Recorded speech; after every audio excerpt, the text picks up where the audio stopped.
Saudara-saudari yang terkasih, kepercayaan itu merupakan dasar hidup bersama. Entah berkomunitas, berkeluarga, bermasyarakat maupun bernegara. Kepercayaan itu kiranya juga penting dalam relasi antara pelanggan dengan penyedia layanan jasa atau barang. Kepercayaan dapat mengobarkan semangat untuk melayani. Kepercayaan memungkinkan kerjasama satu sama lain. Kepercayaan memperlancar usaha untuk mencapai cita-cita bersama. Kepercayaan membuat keakraban semakin harmonis, semakin hangat dan terpelihara.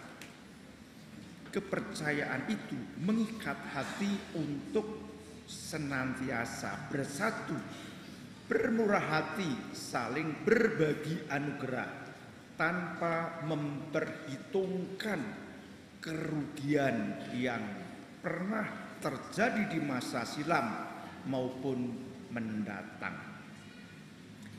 Melalui bacaan Injil hari ini, Yesus secara tegas mengatakan, siapa saja percaya, ia mempunyai hidup yang kekal. Sabda ini disampaikan oleh Yesus sebagai tanggapan terhadap orang Yahudi yang bersungut-sungut atau tidak percaya terhadap dirinya. Mereka bersikap demikian sesudah mendengar Yesus berkata, "Akulah roti yang telah turun dari surga." Bagi kita saat ini, roti yang telah turun dari surga bukanlah dalam arti harafiah, melainkan makanan rohani yang akan membawa umat manusia yang percaya kepadanya masuk ke dalam persatuan dengan Allah. Makanan rohani itu tidak lain tidak bukan adalah teladan hidup Yesus dan ajarannya.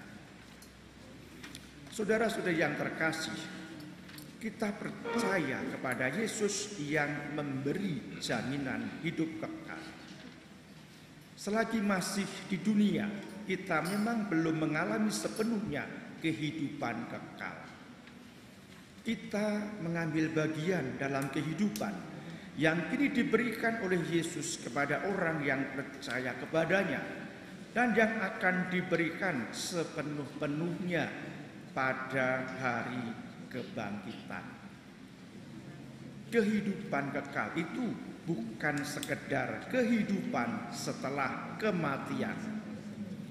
Kita memang membayangkan bahwa hidup saat ini merupakan bagian dari kehidupan kekal. Jadi kehidupan yang saat ini kita alami dengan segala suka duka, gembira dan sedih, bahagia dan susah payah akan menjadi penentu kehidupan di masa mendatang. Memang kehidupan kekal itu ada tanda-tandanya. Seseorang yang memperlihatkan kehidupan kekal itu akan menampakkan hidupnya berkelimpahan.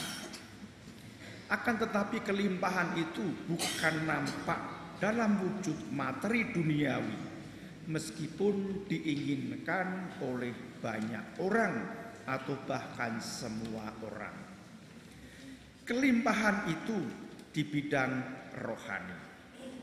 Contohnya, seseorang mengalami kedamaian, mengalami ketenangan batin. Ia mudah bersyukur atas segala berkat dari Allah dalam berbagai situasi dan kondisi. Orang Jawa mengatakan, orang hidup berkelimpahan itu orang yang dapat bersyukur, gampang menyatakan syukur kepada Allah. Terutama orang yang berkelimpahan itu begitu mudah terhubung atau bersatu dengan Allah. Saudara-saudari yang terkasih, kita ingin mengalami kehidupan kekal saat ini antara lain dengan berjuang untuk tidak melakukan perbuatan yang menjerumuskan diri pada lembah dosa. Sebab dosa itu bertolak belakang dengan hidup kekal sebagaimana kita rindukan. Dosa membuat kita terasing dari Allah. Jiwa kita lepas dari Allah Sang Pencipta, bagikan layang-layang putus. Kita ingin mengalami hidup kekal dengan percaya kepada Tuhan. Percaya kepada Tuhan umumnya dimengerti sebagai usaha atau jerih payah pribadi.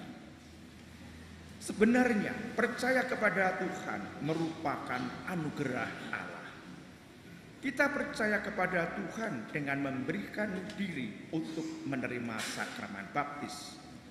Tetapi ada orang yang belum percaya, ada orang yang tidak percaya, ada orang yang sudah percaya, akan tetapi dalam perjalanan waktu ia goyah, lalu ambruk, dan bahkan pada akhirnya mengingkari kepercayaan itu.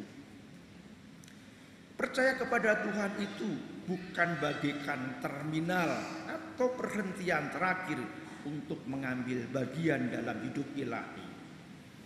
Perhentian terakhir kita adalah bersatu dengan Allah dan mengambil bagian dalam hidup ilahi di surga. Saudara-saudari yang terkasih, percaya kepada Tuhan itu merupakan bagian yang menentukan dalam hidup orang beriman. Bagaikan suatu pijakan untuk melangkah pada pijakan penting berikutnya. Percaya kepada Tuhan perlu ditopang dengan mendengar dan belajar dari Tuhan. Kita perlu mendengar sabda Tuhan sebagaimana kita baca di kitab suci. Kita mendengar sabda Tuhan dari hati nurani secara seksama. Sebab suara Tuhan itu seringkali terdengar secara sayup-sayup, dan sebaliknya suara yang berseberangan justru menarik dan memotivasi untuk dicapai. Sebab orang akan mendapatkan pujian dari banyak orang kalau dapat mewujudkan impian itu. Saudara-saudari yang terkasih, percaya kepada Tuhan juga perlu kita barengi dengan belajar dari teladan hidup Yesus. Tidaklah cukup kalau kita ini kagum terhadap hidup Yesus.